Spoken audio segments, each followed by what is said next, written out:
This bad boy right here is definitely at the top of the list when it comes to trailer accessories, add-ons, and must-haves.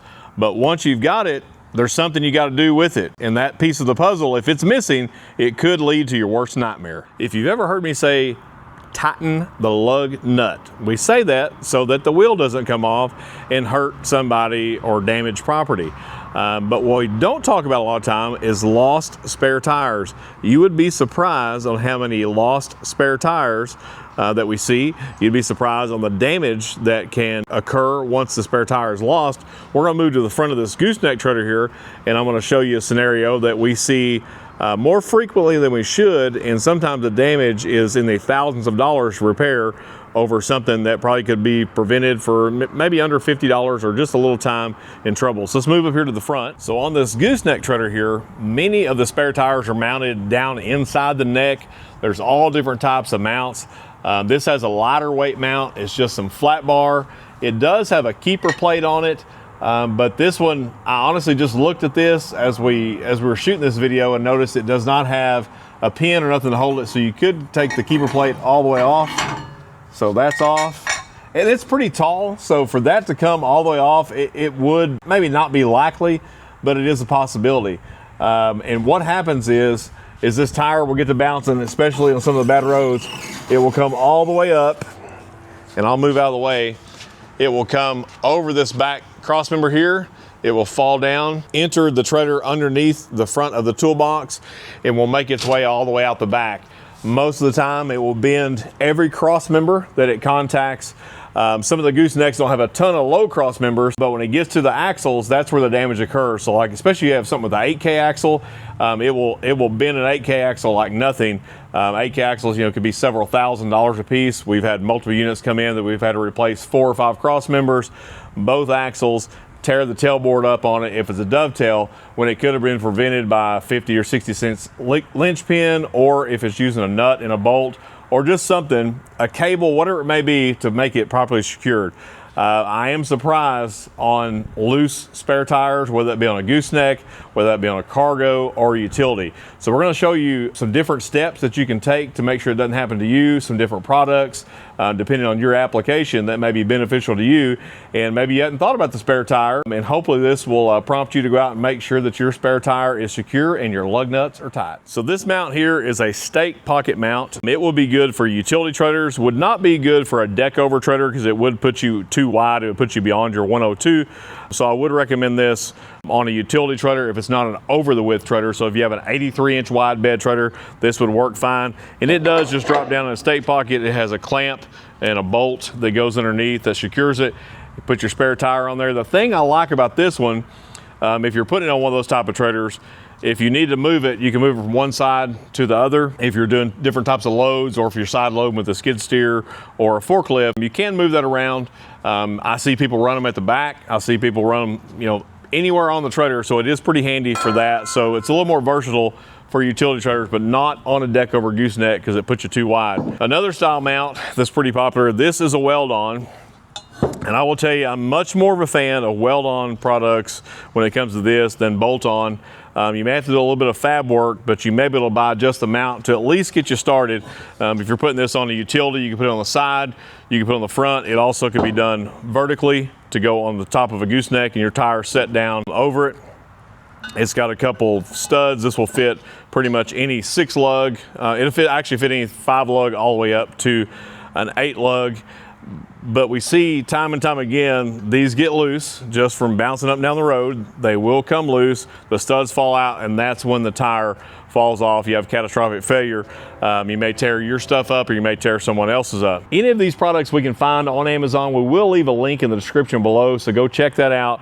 If you can't find it on there, you may have to do your homework. We'll also leave a link in the description below for some of the tools and stuff that will be related to this and some of the tools we use. So be sure to check that out. That's a good way to help support the channel and maybe help you in your search for accessories, add-ons, and must-haves. This weld on here is basically the same unit as this without the gusset. This you would have to put your own gussets on, but it gives you a starting point where to put it on your trailer. You just need to decide, because this will be a permanent mount, to make sure it's not going to interfere with any of your loading or equipment that you may be loading. Now we'll move on to one of my least favorite spare tire mounts, and I'm not knocking this product, so don't take that wrong.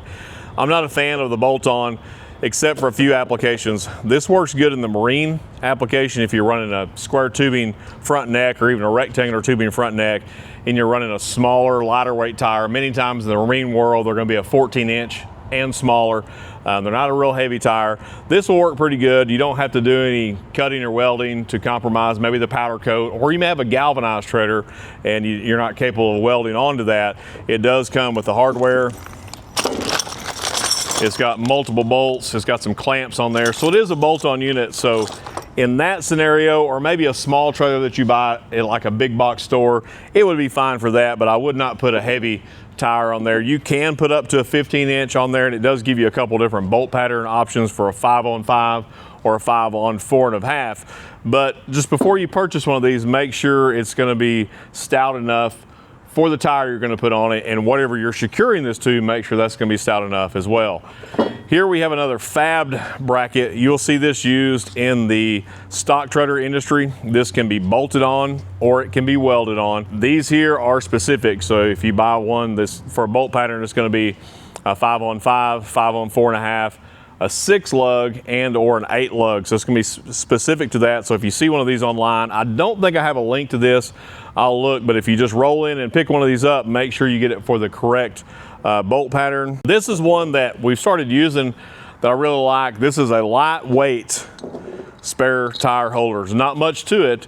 It will not carry any weight per se, but where we use this is inside of cargo trailers. So we put the tire actually on the floor of the trailer, and this is made for E-Track. So if you have a cargo trailer that's already has the E-Track channel on it, you can move this anywhere you want. It's pretty handy. If you need to take it off, you just take it off lift. It does come with 2 different studs. That way if you're running a steel wheel or if you're running an aluminum wheel that's going to be thicker or maybe a wider tire.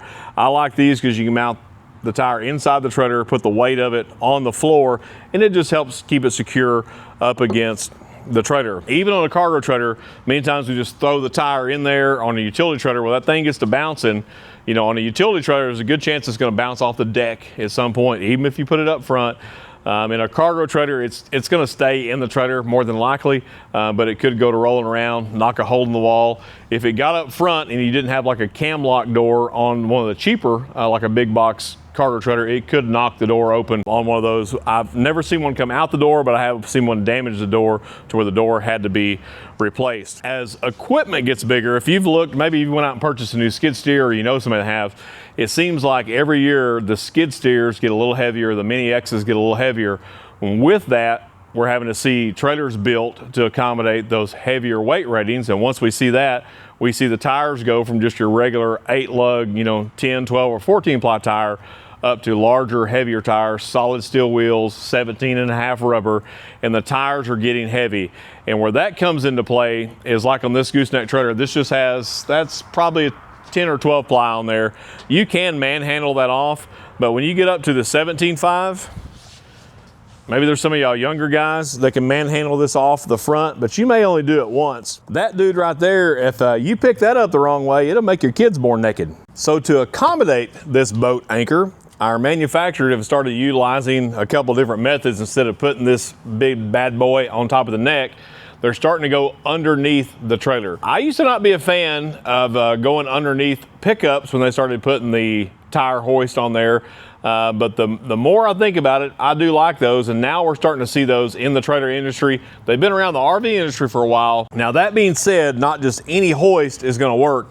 We're going to talk about a hoist. I'm going to show you a hoist, but you need to make sure that the hoist is rated for the tire weight. If you do not know what this tire weight is, you're going to need to get it weighed or contact the manufacturer or dealer where you got it to see if they can give you an accurate weight on it if you want to relocate your tire. We're going to look at a hoist. I'm going to give you the pros and cons. I'll give you my 2 cents worth, and we'll show you one that we're going to be installing. And for you keyboard patriots out there, looky right there. I know that's important to you. Made in the US of A. Not sure where the materials of the box or in the ink come from, but it is made in the USA. So this is a hoist system.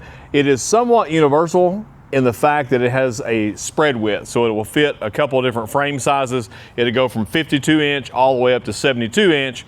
Once you get that set, then you bolt it into place, and it gives you an under the deck or under the belly tire hoist. So let's open it up.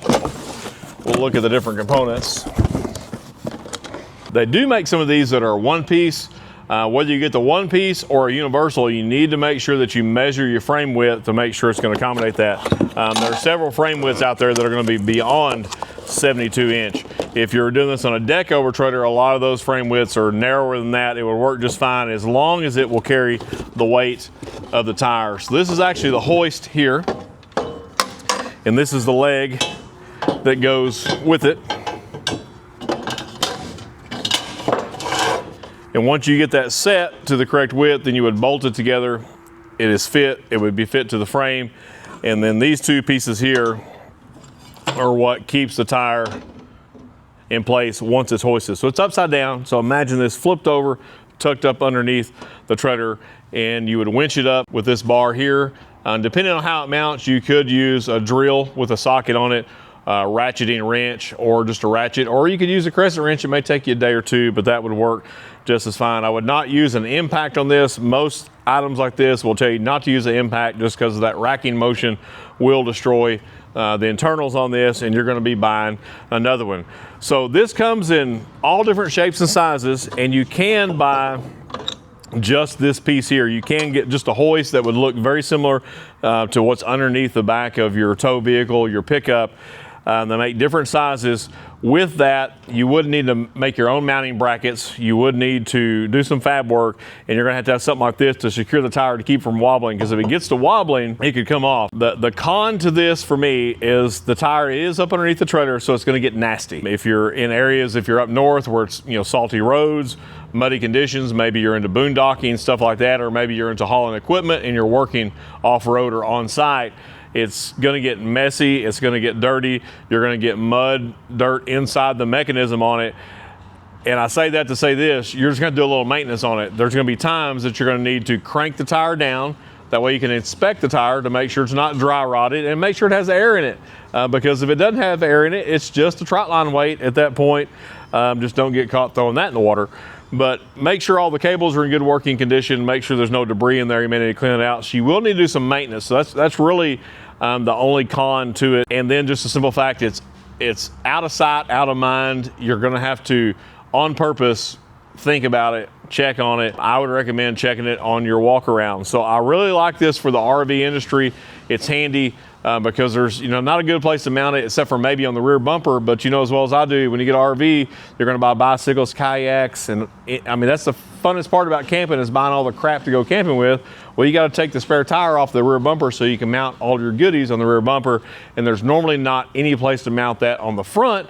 So you're either going to have to carry it inside, and then your sleeping area is going to smell like a rubber tire, or you're going to have to go up underneath the belly. Just also make sure that once it's mounted underneath the belly, you have plenty of clearance. It's not hanging down so low that you're going to drag it. You're going to mount it closer to the axles and to the front.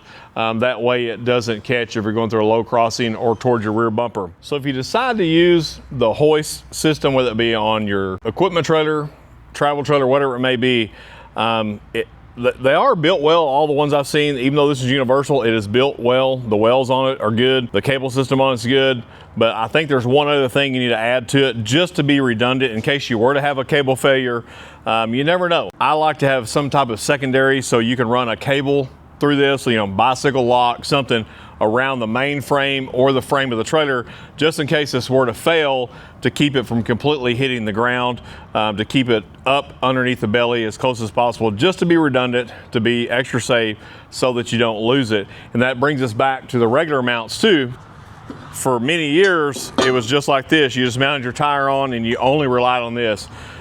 A lot of the manufacturers have gone to this. Anytime we do this, we've started utilizing a secondary plate. So we'll weld a tab here, put this plate on. This will cover the center hole. So the final install on this, it would have this plate that's going to cover the hole. That way, in case the lug nuts were to come loose, the stud were to be sheared and fail, it will have a pin out here with a linch pin, or to have a tab with a linch pin in it. That also gives you the ability to put a padlock. Many of these will accommodate the round disc puck style locks like you see on sheds and stuff like that have gotten very popular for anti-theft in the construction industry.